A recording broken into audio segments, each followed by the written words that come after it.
Hey guys, welcome to the next episode of the 74 Triumph TR6 restoration on the Rusty Beauties channel. And in the last episode we lapped the valves, and then we determined that there was no point of that because there was a lot of play and we need to change the valves and the valve guides. But anyways, it was a good demonstration of how to lap valves, even though there was no need of that. So let's move on and see what we're gonna do next.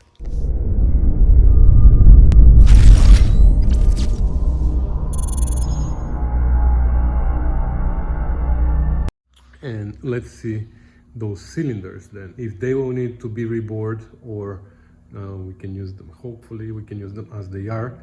But anyways, I brought my hone, so we should just give them a very light honing or deglazing or whatever to make sure that there are no scratches or anything, and then we're gonna start measuring them. All right, so this is what the cylinders look like before. They have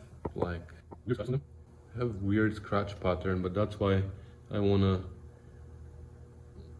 hone them quickly so we can get rid of any weird stuff here and see only what's left after that. Like you see those marks, I think they're getting also surface rust now from sitting. They've been sitting for a month open.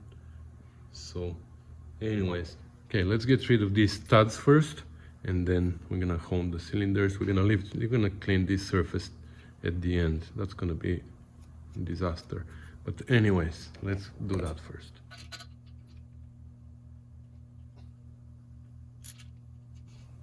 The ones on the oil side, where the lifters are and the tappets, are all black and oily.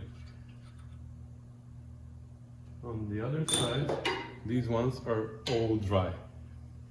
So looks like the head gasket wasn't holding much, I think. I don't know.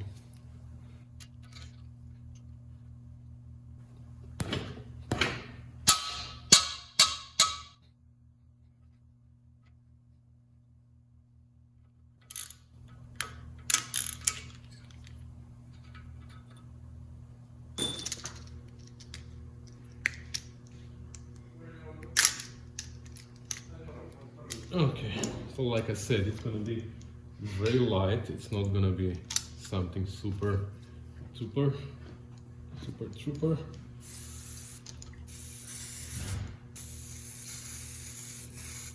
We're gonna spray with WD-40 all over the place. And I'm gonna go up and down like 5, 6, 10 times, and that's it. What the heck? And my phone broke. Shit. Really?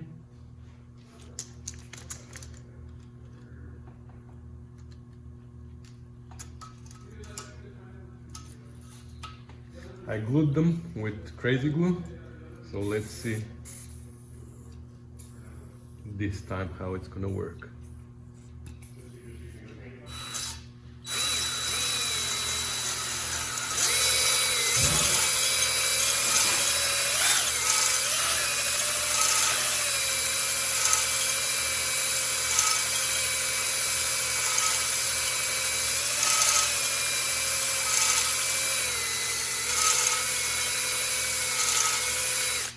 I think that's enough.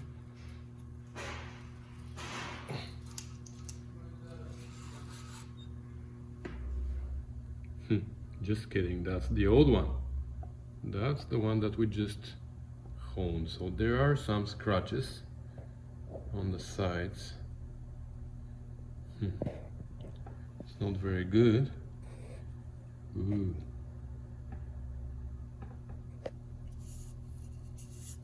Also this ridge here, you see here, this is how far the rings were going, so that's not great. It might need reboring this block. Anyways, I'm gonna go a little bit more and I'm gonna clean them all to a good level, and then we're gonna measure them and we will see. But there's no point of measuring it this way because it can't be this way. It can't stay that way. Well, unfortunately my hone broke again, so that didn't work. I glued it with crazy glue and it held for a while, but it didn't work for a long time. So I sent one of my colleagues to buy me replacement stones for here. So he's on his way. So meanwhile, we had our stones delivered, and I also got a quartz bottle of WD-40. So let's keep going here.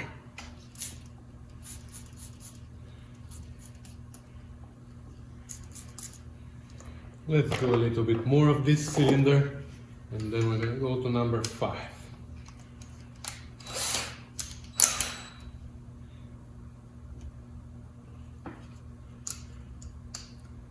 This is the hardest part, to put them in and take them out.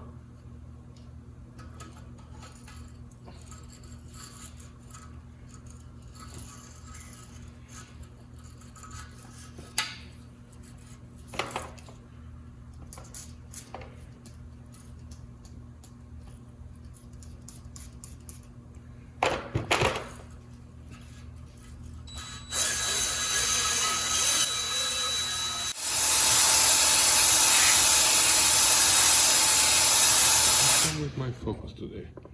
All right, I'm actually pleasantly surprised with how everything turned. All the cylinders look pretty good. They cleaned up very well, actually.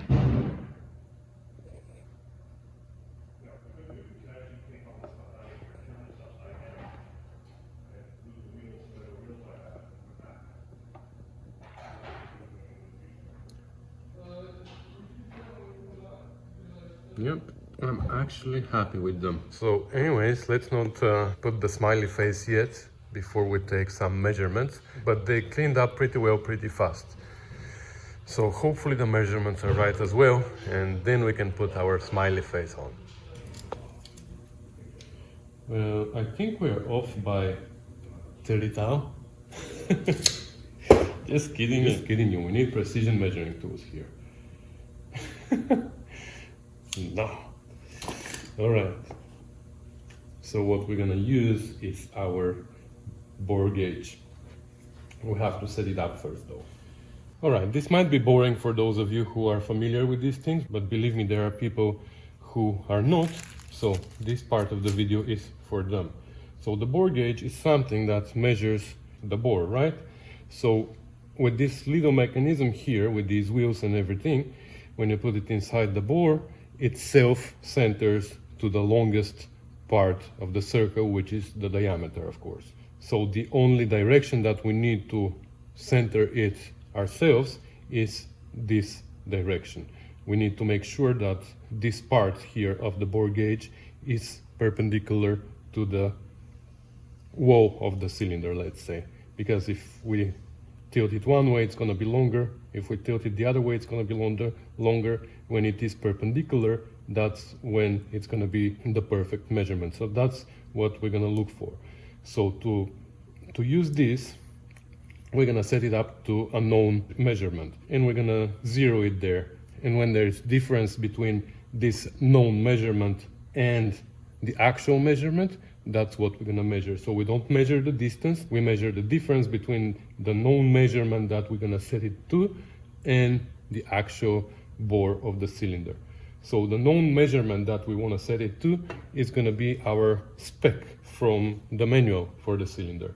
So the cylinder out of the factory comes as 2.9400 inches. So we're going to set our micrometer here. We have a micrometer which is with a range between 2 and 3 inches. So we're going to set it to 2.94. Then we're going to set our dial gauge to 2.94. It's going to show 0 when it is at 2.94. And then when we measure in the cylinder, the difference between 0 and the actual measurements, we're going to have to add to 2.94. I know it sounds complicated, but it's not. So we're going to go 2.9. Now I'm not going to show you how a micrometer works because there's multiple videos on that, so we're not going to bother with that. So this is 2.94 right now. So we're gonna hold it here on the vise. This vise is plastic, and I'm gonna hold it really lightly because I don't want to damage my micrometer. It's a precision measuring tool after all. And now, you're gonna be able to see the gauge as well. So now when we put it here, so you see as I'm moving it, it becomes smaller and smaller, and then all of a sudden it becomes bigger. So where it is the smallest distance between these two points of the micrometer is where we want to be. Otherwise we're going diagonally. So again, we're looking for the perpendicular part. So this is where it is the smallest. So somewhere around 3 o'clock. The thing is now, when I turn this, it's gonna, anyways, I'm gonna do it like this. We're gonna do trial and error. So we're gonna put our 0 somewhere around 3 o'clock. So you see how the arrow goes down to 0, and then from there it goes up again as I'm moving it. So I can't get it to go lower than that. So this is my 0.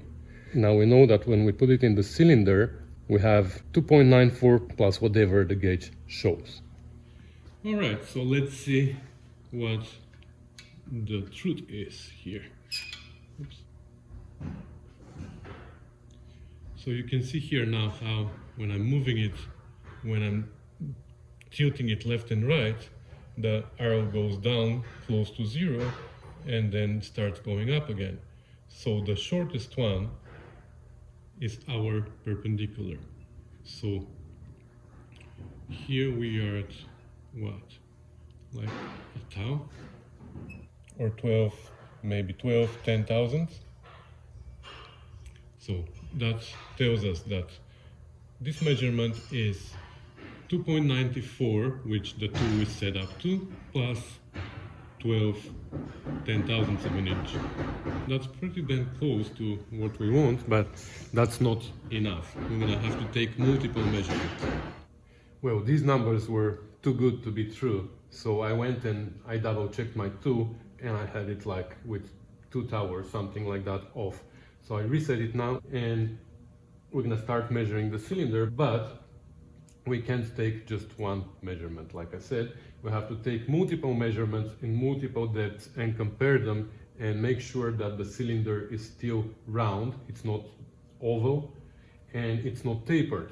Because if it's tapered, the piston rings, they have a gap, and as they go up, they're gonna open, they go down, they're gonna close, they go up and they're gonna open, they go down, and then they're gonna close. And they're gonna do that like thousands of times per minute, right? And as they're doing that, they're gonna eventually snap if we have too big of a taper. So what we're gonna do here is we're gonna make a chart, and we're gonna take multiple measurements. I normally take 9. So I take measurements in 3 positions. I take position number 1 this way, then I turn it clockwise, and that's my second position, and then I turn it counterclockwise from first position, and that's my third position. And I have more or less 3 positions in 120 degrees to each other. Then when I compare the measurements in these 3 positions, the difference between the smallest one and the biggest one is telling me how much I am out of round. So I do that at the top of the cylinder, but then I do that at the center and then at the bottom, the same thing. So top, center and bottom. And then when I compare top, center and bottom measurements in first position, that tells me how much my cylinder is tapered. And then I compare the same in the second position, top, center and bottom, and then third position, top, center and bottom. And that tells me all this. So let's do that for cylinder number 1.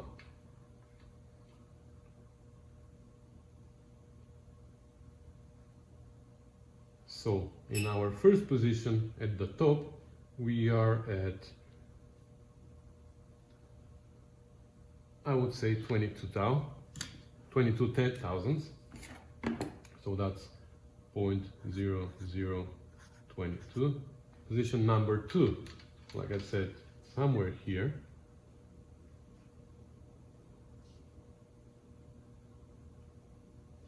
That's 22 as well.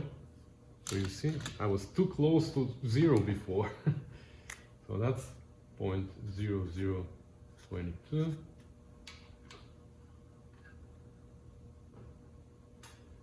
And that's 20.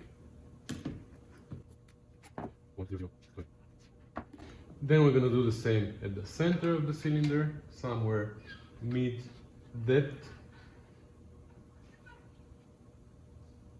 And that's 15 tau, 17 tau, and 14 tau. And now the same thing at the bottom. 8 ten thousandths, 8 ten thousandths, and 8 ten thousandths. So we have a perfect circle at the bottom of the cylinder. So now when we compare first, second, and third position at the top of the cylinder, we see that we have difference of 2 ten thousandths of an inch between the smallest and the biggest one. So we are out of round by 2 ten thousandths here. At the center, we do the same. Between 14 and 17, we have 3 ten thousandths, and here we have 0. So our biggest out of round on this cylinder is 3 ten thousandths of an inch. Then for taper, we're going to compare them in this direction. Top, center, and bottom at first position. That's from 8 to 22.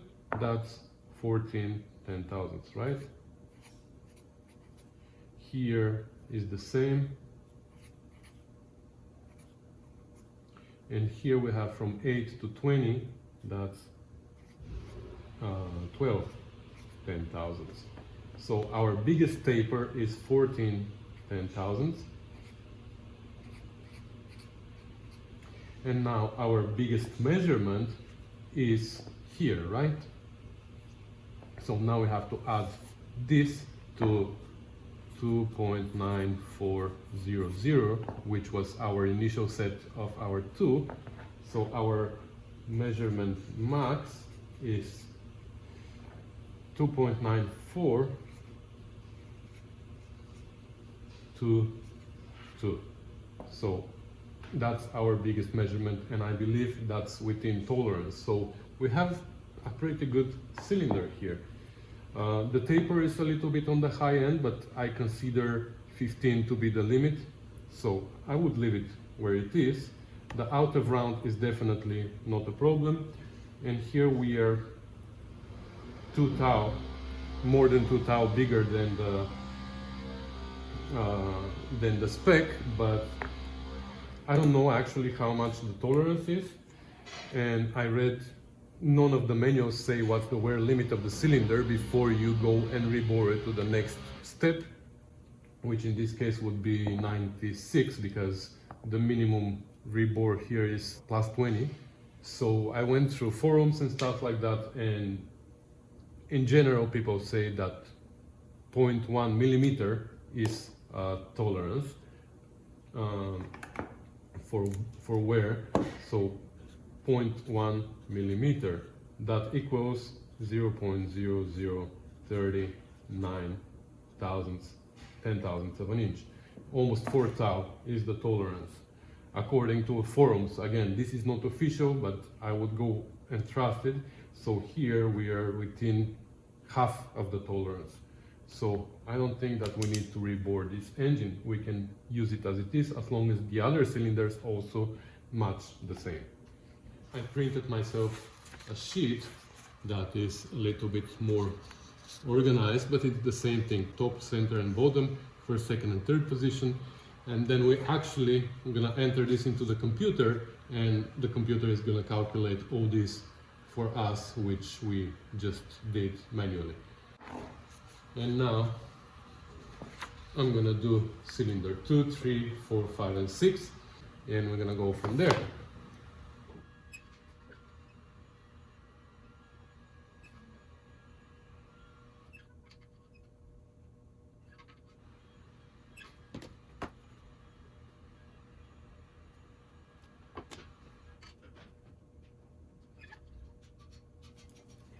Alright, so these are the measurements for the second cylinder. I don't even need to calculate them because the computer is going to do that for us, but let's just take a quick look. So this is 14 to 23 is 9 10,000ths of taper. Here we have 9 to 20, that's 11 10,000ths of a taper. This is 13 to 20, that's 7 10,000ths of a taper. So our max taper is 11. Out of round we have from 20 to 23, that's 3 10,000ths. Here we have 1 10,000ths, and here we have from 9 to 14 is 5 10,000ths. So our biggest out of round is 5. So 0.0005 10,000ths, and our max measurement is 23, right? 23 is the biggest one. Add that to 2.9400, so our max measurement is 2.9423. Okay, so that was faster, and I'm gonna do that for all the rest of the cylinders, and we're gonna go from there. All right, so here we are. All the cylinders are measured, and I think we have pretty good engine here. 25 is the biggest measurement here, 28. So we have between 20 and 28 on all cylinders, I think. Yeah, let's enter it in the computer and we're gonna see.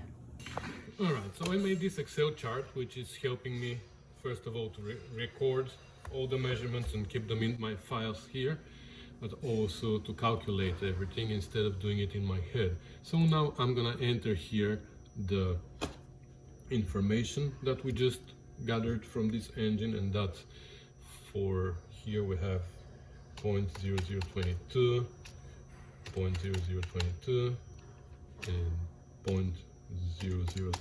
For we have 0.015, 0.007, and 0.014, and then we have a square. Okay, so that gives me right away here the tapers for each column. That's 14, 14, and 12. It gives me also the out of rounds for each of these levels, top, center, and bottom, and the out of rounds are these. Then extracts automatically the biggest out of round and puts it here, and the biggest taper and puts it here. And my max measurement, actually I need to put here my 2, what was my 2 set to, and it was set to 2.94. Okay, and now my biggest measurement is this 2.9422, and I even extracted all this information here per cylinder. So based on this information, now this maximum measurement transfers here automatically. The out of round is this, transfers here. The minimum measurement even comes here. So the minimum measurement here is 8, so 9400 plus 8 is 9408. So automatically this table grabs the maximum measurement, the minimum measurement, the out of round, the taper. Alright, so all the information is here, and now you can see in this table the biggest measurement of each cylinder. This is 22, 23, 25, 27, 28, 28. So it seems like our first cylinder is the smallest, and then gradually we go bigger to number 6, but the difference in total is 6 10,000ths from 22 to 28. And our minimum measurements are these, and here in this cell we have the difference between the smallest number of all the small numbers here and the biggest number of all the big numbers here. So the difference is 2 tau. Our biggest out of round of all cylinders is 5 10,000ths. Our biggest taper is 16 10,000ths, which is 1 10,000 bigger than what my tolerance is. Yeah, only this one is 16, everything else 15, 12, 11, 11, and 14. So you know what, I'm gonna leave it where it is. I'm not really happy, but it's not my decision. I'm gonna talk to my boss and we're gonna decide together whether we wanna do something with this engine or we're gonna leave it as is. Because if we leave it as is, it's gonna be in general 2 tau bigger than the spec, which is still within the tolerance.